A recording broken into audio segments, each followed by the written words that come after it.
Welcome to Chatter. I'm Anna Hickey. This week, author and journalist Tim Alberta on his book, The Kingdom, the Power, and the Glory, American Evangelicals in an Age of Extremism.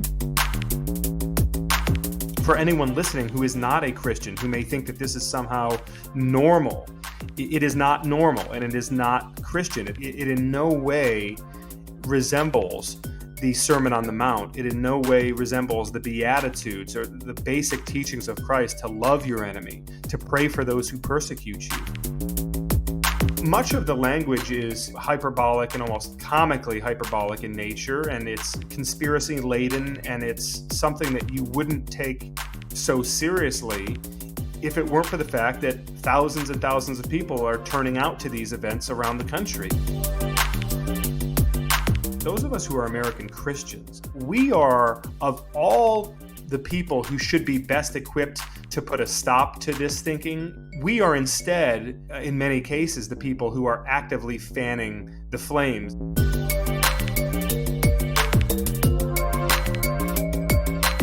Tim Alberta, welcome to Chatter this week. Hi, thanks for having me.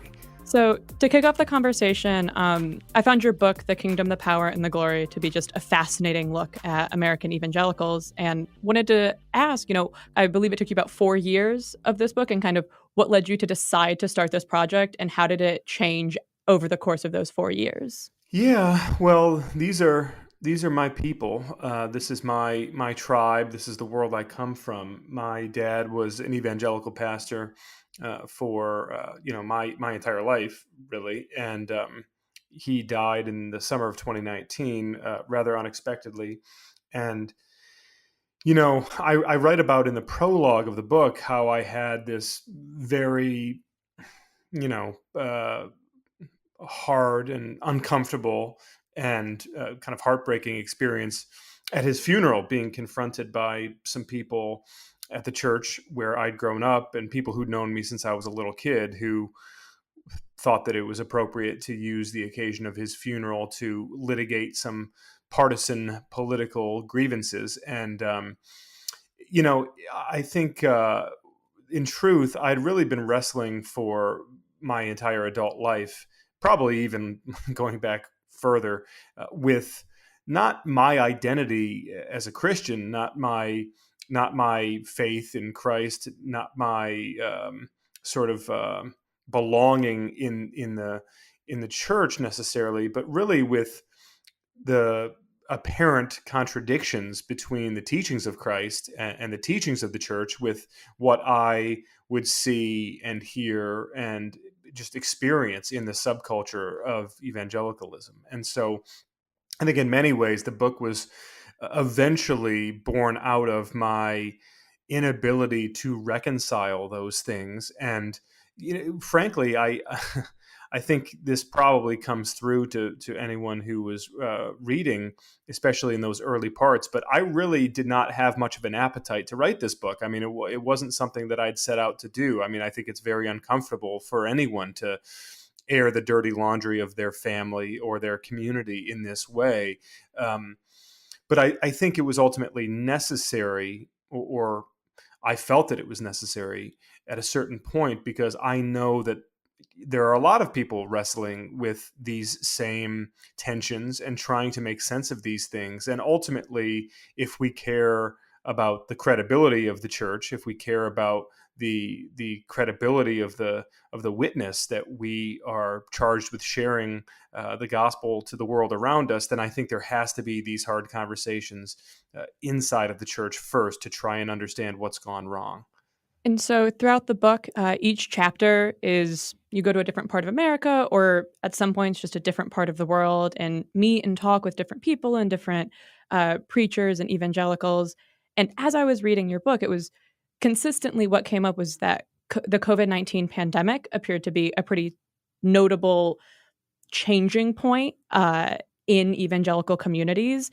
And obviously, in the summer of 2019, nobody could have expected the pandemic.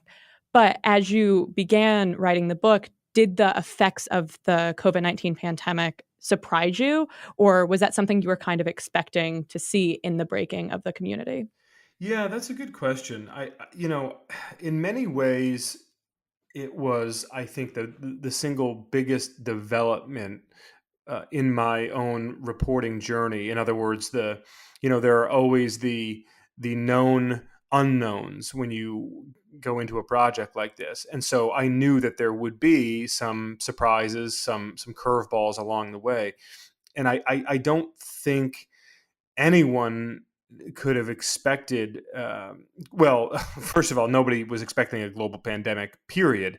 But then I think even in the context of a global pandemic, I don't think anyone could have fully anticipated the just the intensity, the ferocity of the backlash inside of the evangelical world that we saw, and how that backlash would fracture so many individual congregations, and really even more broadly denominations as a whole, relationships between pastors and church leaders who had been on friendly terms for decades, who suddenly stopped speaking with each other. I mean, now, that being said, I think I was somewhat uniquely situated to see this unfold the way that it did, because as I try to explain in the book, if you have grown up steeped in this rhetoric around, imminent Armageddon,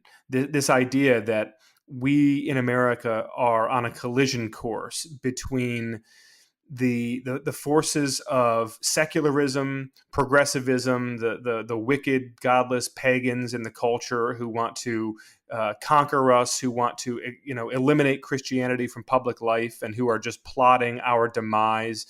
And that one day there's going to be this showdown between us in the church, the good God-fearing folk, and between those wicked outsiders, and it's just a matter of time, right? If you have been marinating in that sort of a message for many decades, then in those early days of COVID, when blue state governors like mine here in Michigan, Gretchen Whitmer, came along and passed orders saying that houses of worship were to close for some period of time, you could pretty quickly see how, for many of the people around me, who have been hearing that same thing for so long, they kind of put two and two together and said, well, okay, here it is. Like, this was the prophecy being fulfilled in real time. Like, they told us this day would come, and now it's here. And so the question became, for a lot of those folks, what are you going to do about it? Are you going to stand tall and stand strong for your faith, and be willing to buck the authorities, and be willing to show your true faith and true allegiance to God? Or are you going to cower in the face of this secular deep state onslaught that's really just a convenient, using this pandemic as a convenient cover to launch a frontal assault on Christianity in America?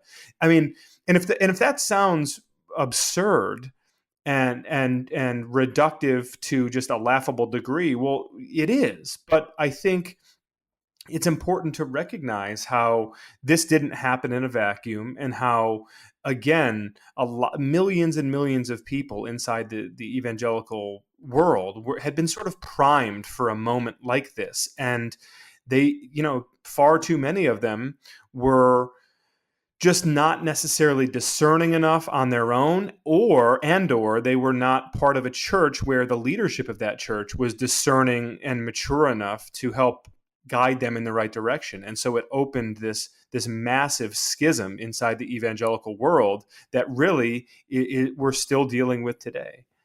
And thinking about this schism that you mentioned that we are still dealing with today, at one point you interviewed an Australian evangelical, John Dixon, who works at Wheaton College, who provided, I would say, a radically different perspective than some other American evangelicals.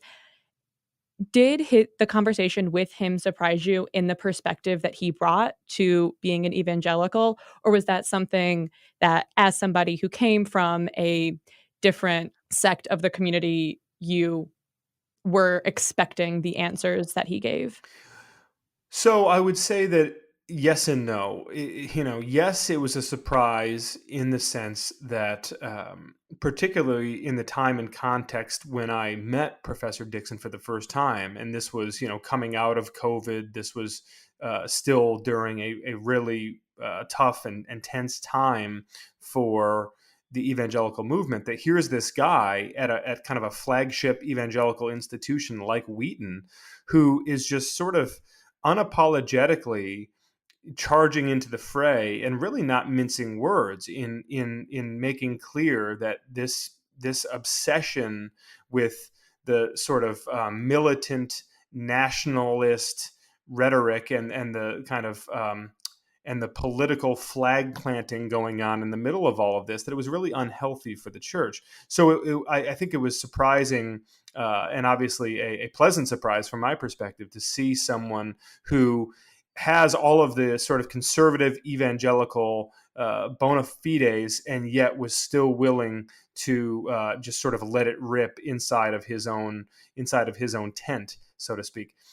At the same time, it's not terribly surprising, just in the sense that if you have spent any amount of time with evangelicals in other parts of the world, as I have, I've done missionary work. I've had a lot of exposure to ministries and to missionary groups who work all around the world, including in some really tough places. I mean, they they just have a completely different perspective on this. There's not this sort of, for lack of a better way of putting it, this like obsessive blood and soil, zero sum, we must dominate the culture or the culture will dominate us mentality in the evangelical church in China, in Africa, in the UK, in Australia. I mean, it's just, this is a pretty uniquely American thing. I mean, even in Canada, like I know a number of evangelical pastors, professors, people who work in Canada. It's just a different thing. I mean, there is something that is just, I think, exceptionally American about this problem that we're dealing with. And so it's not terribly surprising to come across someone who is approaching this from their international perspective and sort of shaking their head at us in America, saying, what is going on with these people?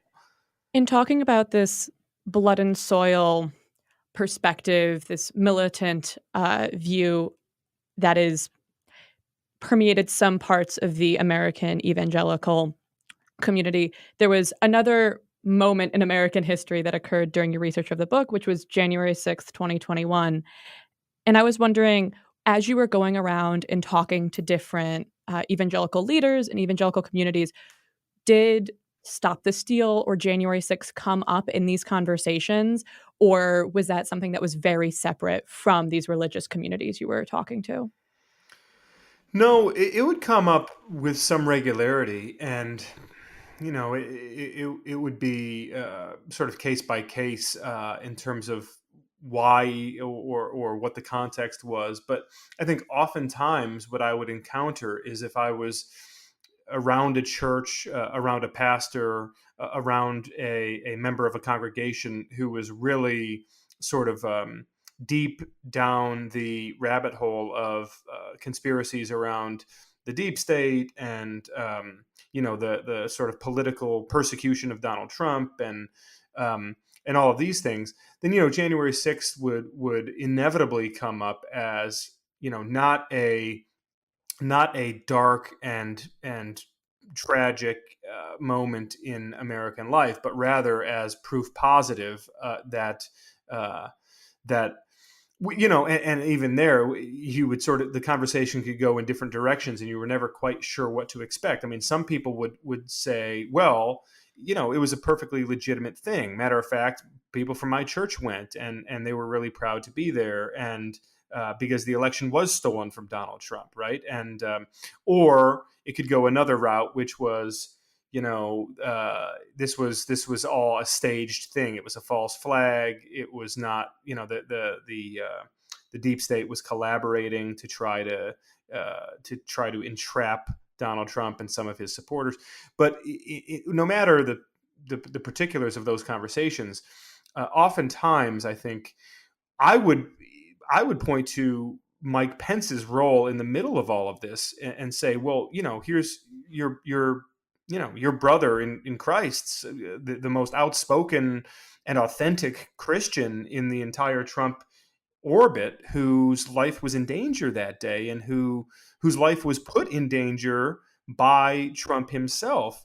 And I was always really shocked and sort of saddened by the way that people would dismiss that, because not that they disagreed even with the premise necessarily, but they just had come to view Mike Pence as a traitor and as someone who had betrayed not only Donald Trump and not only them as conservative voters, but had really sort of betrayed his faith and wasn't someone who wasn't the man who they thought he was. And of course, mind you, that this is someone who had been unflinchingly loyal to Donald Trump for 4 years and had really, at times, I think, debased himself in the process, the former vice president, that is. And the one and only time that he truly broke with Donald Trump was on January 6th by choosing to place the Constitution of the United States ahead of Donald Trump. And that winds up being this sort of mortal sin, this unforgivable betrayal on the part of Pence. So that was a really interesting part of the January 6th conversation that would consistently come up when I would be talking with some of these individuals. And then thinking about January 6th, there was also, I guess, prior to January 6th in Michigan, during the whole COVID-19 pandemic and the frustration at Governor Whitmer, there was a alleged attempt of attempted kidnapping of the governor. And I was curious, in conversations with evangelicals in Michigan, did that ever come up in the frustration against Governor Whitmer, or did people sidestep that and that was entirely separate of their conversations of their frustration of Governor Whitmer? Yeah, I don't think it really came up. I mean, there were lots of conversations about Whitmer and a lot of that sort of general frustration with her and anger directed towards her, and really at times some vitriolic rhetoric just way over the top. I mean, I document at one point in the book how a pastor in my hometown actually was bragging from the pulpit about how he had done a Nazi salute to Gretchen Whitmer and called her Whitler during the early stages of the pandemic, when churches were asked to close down for a very short period of time. So there was a lot of that really overheated rhetoric, but I don't know that there was ever any direct tie, and at least not that I can recall, to the kidnapping episode. And then now turning to another chapter of your book where you found yourself in France, which was very different than the conversations you had been having with American evangelicals. Can you talk about who you heard and what they talked about, especially in the context of the Russian invasion of Ukraine? Yeah, so my trip to France was really fascinating. This was in the fall of 22, and I wasn't really quite sure what to expect. I'd gone there to attend this event put on by an American group called the Faith Angle Forum, which it really exists to bring together journalists and scholars, and for a number of days in these different locations where they can just have these really high level intellectual conversations and debates are at the intersection of politics and geopolitics and religion. And it happened that on this trip, this meeting in France, there was a session all about sort of Vladimir Putin's religious justification for the invasion of Ukraine. And the two speakers were just so brilliant and so eloquent in piecing this all together in ways that I hadn't thought about, that I came home from that trip and realized, boy, that's a chapter in the book itself. Like I've got to write about this. And so the short version of it is that there were these two scholars. One was actually an exile. He was in self-imposed exile, but he had worked in the Russian Orthodox Church for many years, and he was sort of the right-hand man to Patriarch Kirill, who is the head of the Russian Orthodox Church and really, for all intents and purposes, the second most powerful figure in Russia today, who has been responsible in so many ways for creating the architecture of religious justification for all of the bloodshed in Ukraine. And this guy, his name was Cyril Hoveron. Cyril was basically talking about how he had watched over a period of decades the ramping up of this uh, this slow indoctrination of the Russian people into what he called a civil religion, and basically the civil religion being a fusing of a nationalist belligerence with a sort of domestic culture warring mentality that we are going to fight the leftists and the gay agenda and purge any dissenters from our midst, and then how you sort of infuse all of that with the with some of the kind of symbolic trappings of religion, right? But not the actual substance of the teachings of Christ, and how that toxic brew creates this sort of authoritarian recipe for a civil religion that Vladimir Putin had concocted so effectively in the run-up to the invasion of Ukraine. Now, the other speaker there was a gentleman from Yale named Miroslav Volf, and Miroslav is one of the world's really celebrated theologians, and he came at the same issue from a really different and unique perspective, talking about how his homeland, the former Yugoslavia, how he had watched this part of the world descend into civil war a couple of decades ago, and how that civil war was really driven by a sort of religious ethno-nationalism, and watching the ways in which religious leaders in the different states at the time were all sort of galvanizing their people around using religious identity as sort of a weapon to wield to first kind of distinguish themselves and create an us versus them mindset against their neighboring nation states, and then to really actually make them go to war over those conflicting identities. And so what both of these gentlemen were speaking to in different ways was just the historical precedent for seeing how religious identity can be merged with a sort of nationalist fervor, and how the results of it can be really, really awful and tragic and catastrophic even. I mean, thinking about ethnic cleansing, thinking about genocide, thinking about crimes against humanity. And I think what was so interesting to my American ear was that both of these gentlemen were coming at this with a historical international precedent, and they weren't specifically speaking about the situation in America. But you didn't have to exactly read between the lines. It was right there in front of us. They were doing everything but winking and nodding, sort of trying to impress upon the Americans in attendance that, like, hey, if this sounds familiar, it's because you all are flirting with this very thing right now. And if you're not careful, you too might fall victim to it. And Miroslav Volf, you talk about in his book how he talks about 3 signs of like creeping totalitarianism that comes from religion. What were the signs that he identified, and did you see specific parallels with what's going on in the American evangelical community and those 3 signs that he noted?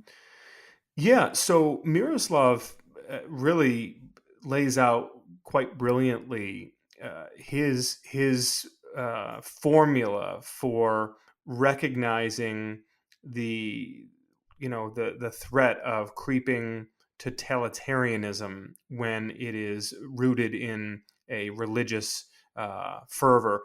Um, he says the first sign is when leaders will assert the primacy of an ethnic or cultural identity over shared humanity, which is so, again, this is coming from a Christian and from a really prominent theologian, and that's such a basic call back for any Sunday school student to the parable of the Good Samaritan, right? This idea that, well, why would a Samaritan of all people, the hated ethnic enemy of the Jews, why would he be the one to stop on the side of the road and help this man who was beaten half to death, help this Jewish man who was beaten half to death? And the entire idea is Jesus telling this parable, saying, he's answering the question, well, who is your neighbor? And he's saying, this is your neighbor because this is someone made in the image of God, just like you are. So your shared humanity, right, over any sort of ethnic or cultural identity. The second thing that Miroslav points to is that totalitarianism will stress the purification of those identities. In other words, an ethnic or cultural or, dare I say, political identity needing to be purged of any dissenting view or any anything that might dilute it of its pure concentrated strength, right? And so, obviously, we see so much of that in our politics today, but also in the sort of culture warring around, some of the big divisive issues in American life. It's not difficult to see how even with the sort of protests raging on college campuses right now, the purification of an identity needed to then facilitate an assault on those on the outside. And then I think the third thing that Miroslav points to is that once those identities are purified, violence then becomes legitimized for the protection of that identity, of that group identity. And so this is where I think many of us who were on this trip listening to Miroslav articulating this threat, you don't have to use your imagination. You don't have to get really creative or hypothetical to think about how this could rear its ugly head in America. I mean, we saw some glimpse of it on January 6th, 2021 with the attack on the Capitol. We can see sporadic outbursts of real civic unrest and violence at times. We're seeing it on college campuses right now. And obviously, what he's describing here is not at all meant to be just applicable to the United States. I mean, we see this sort of thing happening all around the world. We see genocide, we see ethnic cleansing, we see crimes against humanity. But I think what's particularly worrisome for not just those of us who are Americans, but those of us who are American Christians and who can see some of this radicalizing happening inside of the church, is that we are, of all the people who should be best equipped to put a stop to this thinking and who should be able to head off some of these dangers, we are instead, in many cases, the people who are actively fanning the flames and who are sort of who are driving much of this antagonism and this polarization and this sort of identitarian conflict. And if that doesn't change soon, if we don't get a handle on this inside of the church soon, then I think there's a real fear about where this could lead. And then there was one other part of the book that really, as I was reading it, really shocked me. And it was about the Reawaken America tour. And I was wondering if you could talk about what you saw and what you heard while you were reporting on that tour.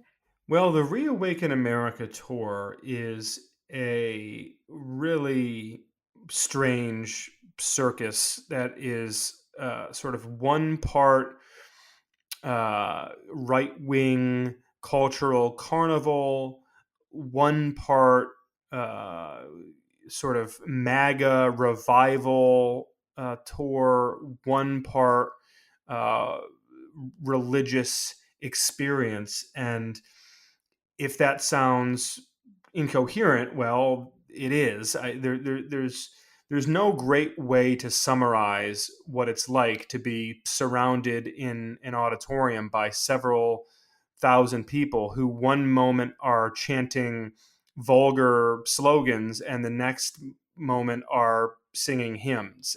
It's a really strange thing to be a part of, and basically, it's put together in large part by General Michael Flynn, the disgraced former national security advisor to Donald Trump, who has teamed with a motley crew of culture war profiteers and right-wing pastors and self-proclaimed prophets and current and former Republican elected officials to basically put on this whole show that's meant to prepare the the Christian soldiers in their communities for imminent conflict with the left, with their enemies in the culture, their enemies in politics, their religious enemies.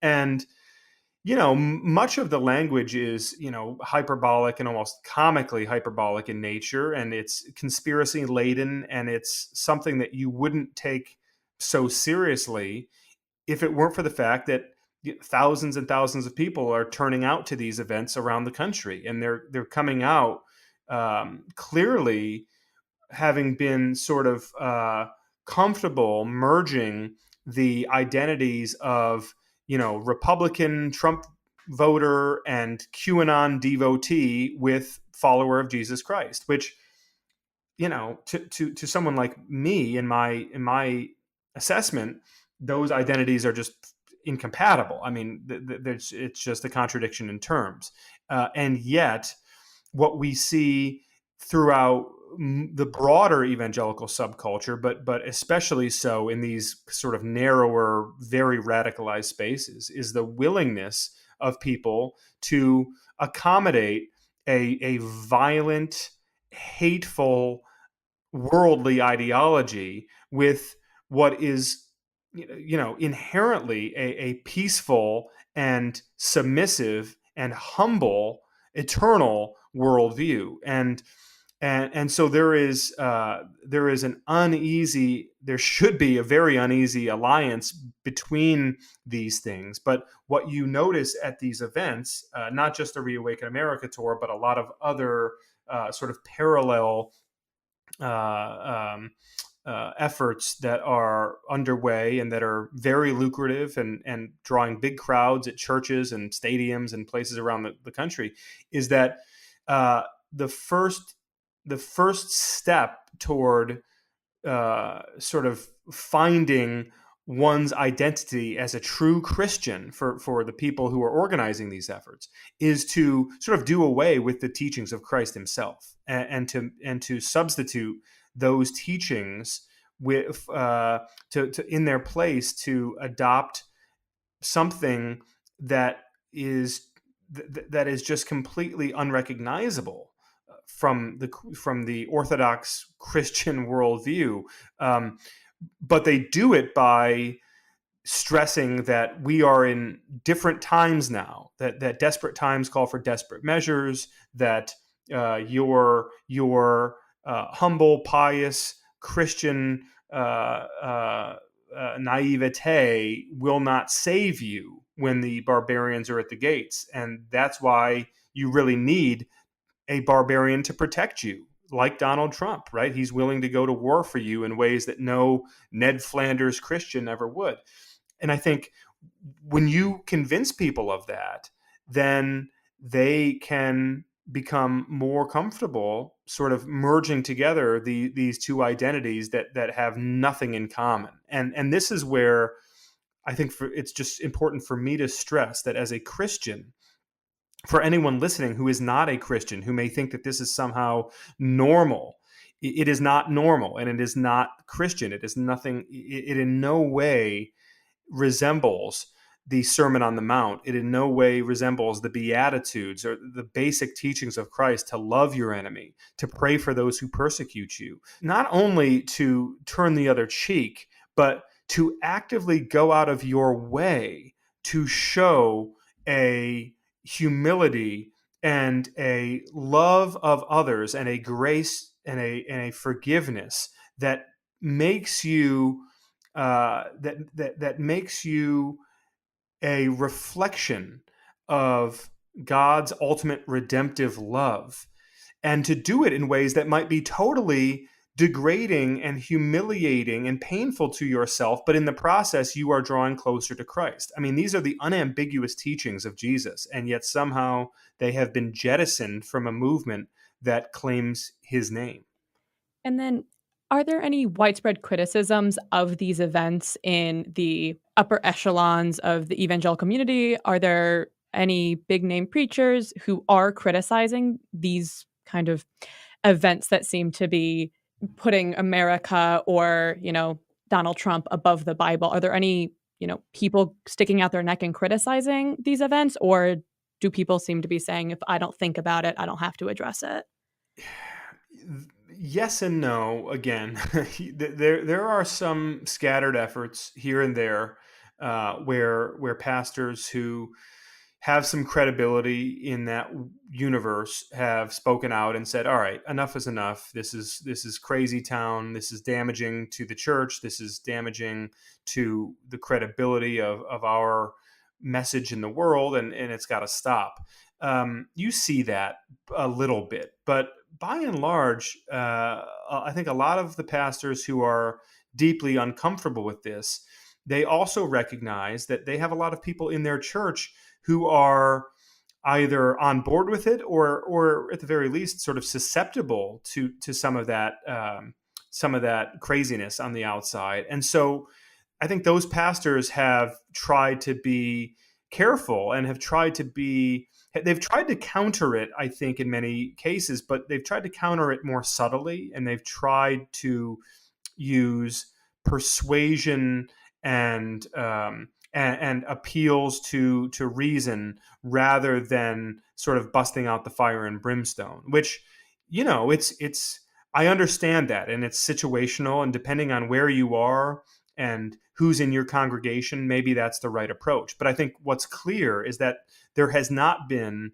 at sort of a really visible level any sort of organized vocal effort to denounce this stuff. I mean, it's a patchwork effort at best, and largely it's fallen on some academics and some journalists and some people who have from the outside been willing to diagnose this for what it is. But for a lot of Christian leaders inside of the church, it's there's a lot of risk that comes with it, and I understand that risk, and so a lot of them have just tried to sort of keep it at arm's length, I think, in hopes that eventually the storm will blow over. But the problem that we've seen here in the last 10 years is that the storm is only getting worse, and anyone who hopes that it's just going to blow over, I think, has begun to realize now that those hopes are not really founded in anything. And then also in the book, you mention some research that Brookings and the PRRI Institute did about Christian nationalism. And so in the research, they found that white evangelical Protestants are more supportive of Christian nationalism than any other group surveyed. And this was research done last spring. And I was wondering, when you were talking to white evangelicals, as you were interviewing people, did you find that many people were self-professed Christian nationalists, or was that a term that wasn't necessarily used in the community, but maybe there was some adherence to the ideals, if not the terminology itself? So I think it was more the latter. I would certainly encounter people from time to time who were comfortable wearing that label on themselves, but I think more often you would have a conversation with somebody where they were sort of on the fence, or they were sort of operating in a gray area where maybe they could best be described as, Christian nationalist curious, right? They look around at the debates happening in their community or in their church, and they say, well, I am a Christian and I do love this nation. So what's wrong with being a Christian nationalist, right? there are, of course, some very ugly, unpleasant connotations that come with these with that label and with the conversations, particularly around race. And it's not a coincidence, of course, as you mentioned, that research and the body of social science that points to racial animus and white identity as being sort of core to the idea of Christian nationalism. Because really, what we're talking about here, in my view, when we talk about Christian nationalism, is the marriage of bad history with bad theology. The bad history being that, this really was founded to be a nation that was meant to be ruled by white Christian men. That even if the founders didn't say that explicitly, that there was kind of a big wink and a nod at the time of the founding, and that they were very clear about who was meant to be running this country. And it was meant to be not just a nation loosely informed by Judeo-Christian ideals, but that really it was meant to be a Christian nation and operate as such. And, when you can convince people of that history, which, by the way, is a very lucrative cottage industry with folks like David Barton, who travel around the country doing this exact thing, trying to not only talk to one packed church sanctuary at a time and tell people about this history, but in many cases trying to literally rewrite the curriculum, rewrite the history books of school children so that they can see that, yes, this was intended to be a Christian nation that was administered by, overseen by European Christian men. Once you can convince people of that history, then suddenly it becomes really easy to begin to twist the theology to then accommodate that bad history and to say that, well, really, this is our promised land. Really, this is our divine right to rule America, and that God gave us this nation, that God consecrated this nation, that we are in covenant in America with the Almighty. And so, of course, when people talk about reclaiming this lost ideal of America, they're talking about reclaiming a time when, when women had no rights in the church or really in the country at large, when minorities were marginalized and treated terribly. And so it's not difficult to sort of piece these things together and see what the so-called Christian nationalist agenda is really all about.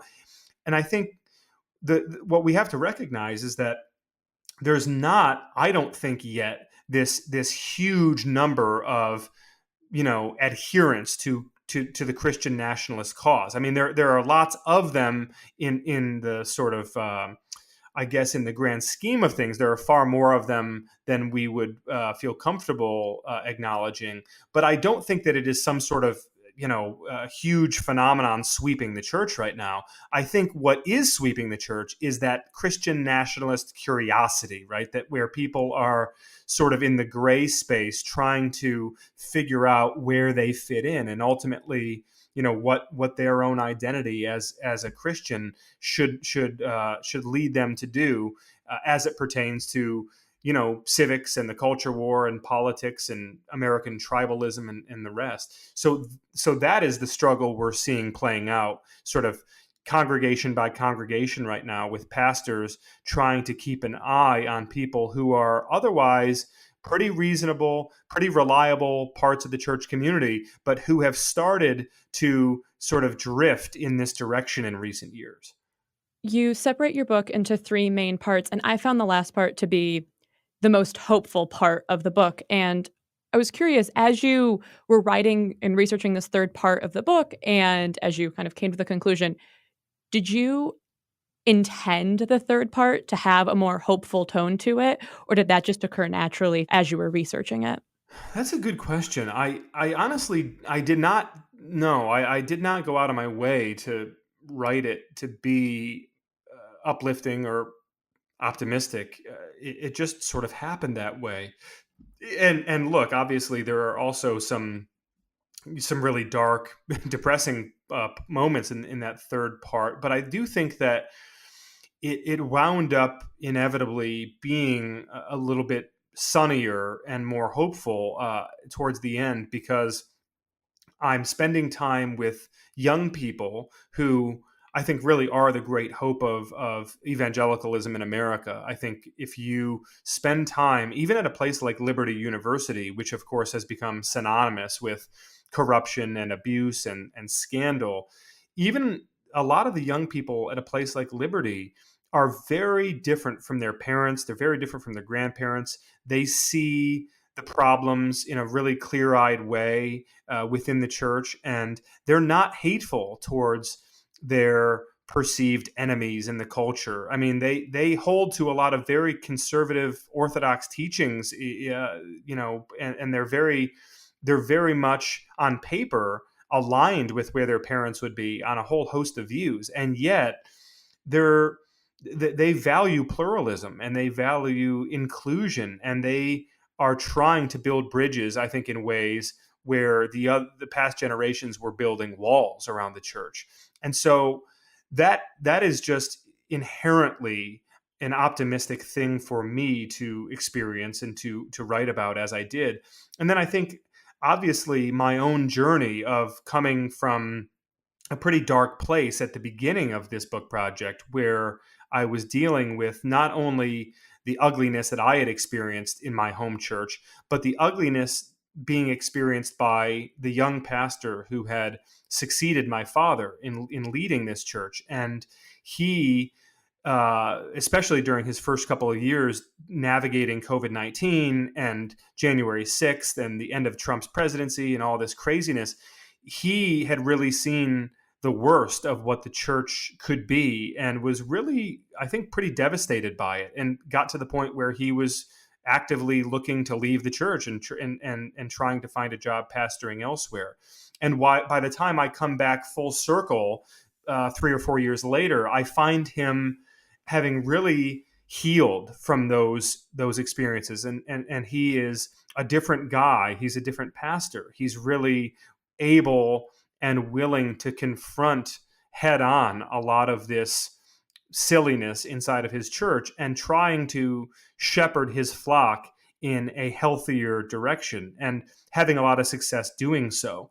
And, I think that's probably the single biggest bright spot for me in my entire reporting, because I'm obviously deeply invested in that church and in that pastor who is a real friend and a brother to me. And so I could not have predicted that it would have wound up that way. And I'm certainly grateful that it did.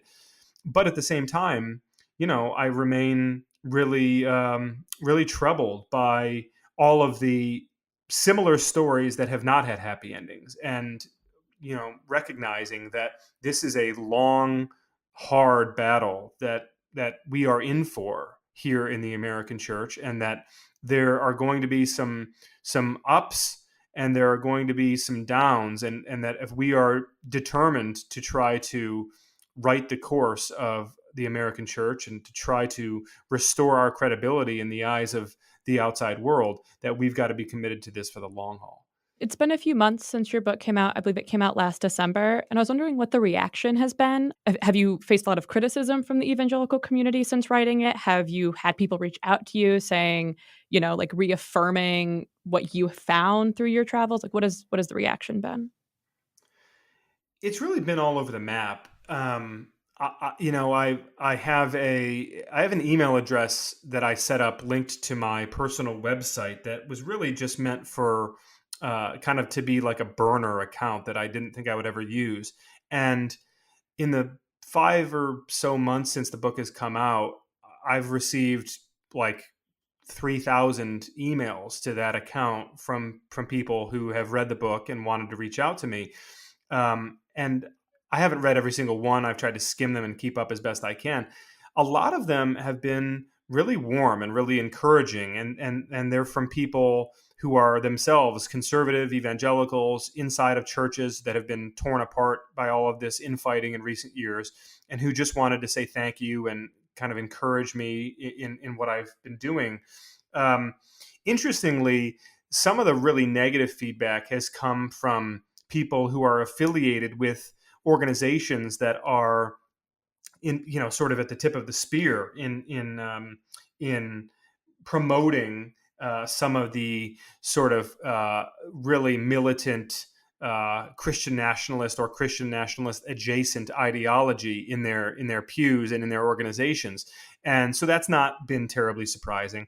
I think what I'm hopeful of is that, there's a conversation here that certainly preceded the book, and hopefully I've contributed to it in a way that we can have a healthy ongoing dialogue inside of the church to try to see what's gone wrong and how it might get fixed. And so if there are good faith criticisms of the book, and I believe that there have been some, then I'm really eager to engage with those people and see where we might move forward and try to find some solutions. But at the same time, I think that there are a lot of people who have made it their mission professionally to destroy anyone who might dare to, point out the ways in which the church has become untethered from the basic teachings of Christ, and they have every financial and political incentive to do so, to destroy the credibility of people like me.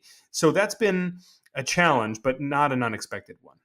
Part of the research of the book really focuses on Liberty University, and I was wondering, since the kind of conclusion of the book, what has been the story of Liberty University since the ending, where it seemed like there was possibly a more productive track for Liberty University to revert towards? Have you been following that at all? And has it seemed like Liberty University might be heading on a more hopeful trajectory, or does it seem to be reverting back to the Jerry Falwell Jr.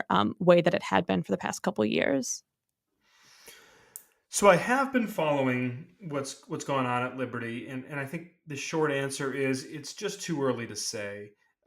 We are dealing with an institution there that has been really, in many ways, defined for a half century by its sort of really bellicose approach to politics and the culture war, and that has been, far more defined by its partisan activism than by its spreading the love of Christ to the world around it. And that's not a reputation that's fixed overnight. A lot of folks who love liberty and who are very much invested in seeing it restored to a purer time, which, you have to go pretty far back to find that.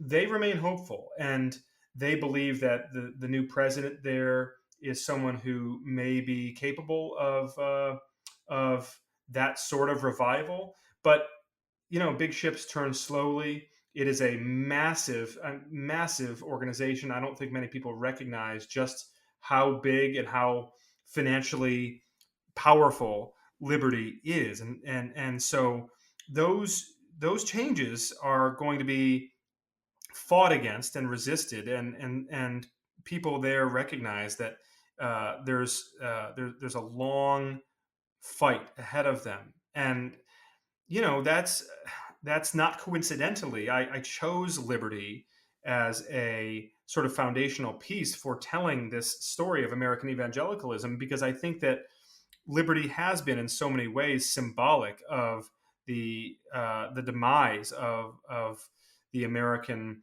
evangelical church. And I think, just as I said a few moments earlier, that we're in for a long fight here at a place like Liberty, that's because we're in for a long fight inside of the church. That the generational damage that has been done cannot be undone overnight. But that doesn't mean there won't be those of us trying to undo it and invested in that project. It's just going to be a really it's going to be a really long, sustained effort to try to see this through to the other side. And I think on that potentially optimistic note, we will have one last question for you from our Chatterbox, as this is a Chatter episode.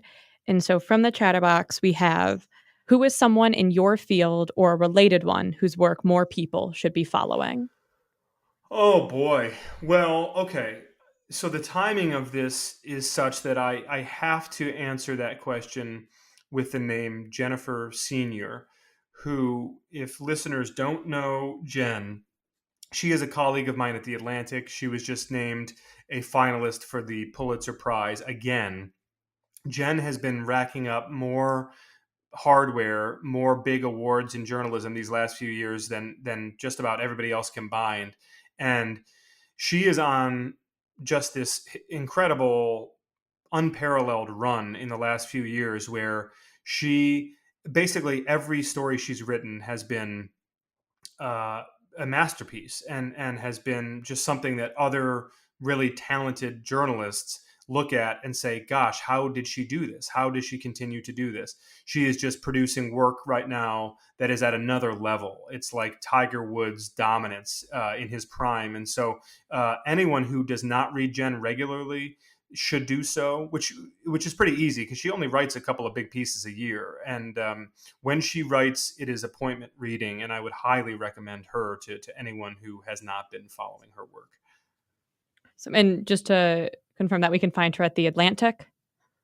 That's right. Yeah, you can find her at The Atlantic, and most of the work she does goes in print, which if you are not a print subscriber to The Atlantic, what are you doing? What are you waiting for? It has become the single most indispensable publication in the world. And I don't say that because I work there. I say that because that's why I wanted to go work there several years ago. And they are just producing work right now that is just unrivaled in the world of not only magazine journalism, but I would argue journalism writ large. Well, thank you so much for this incredibly illuminating conversation. You're welcome. Thank you so much for having me.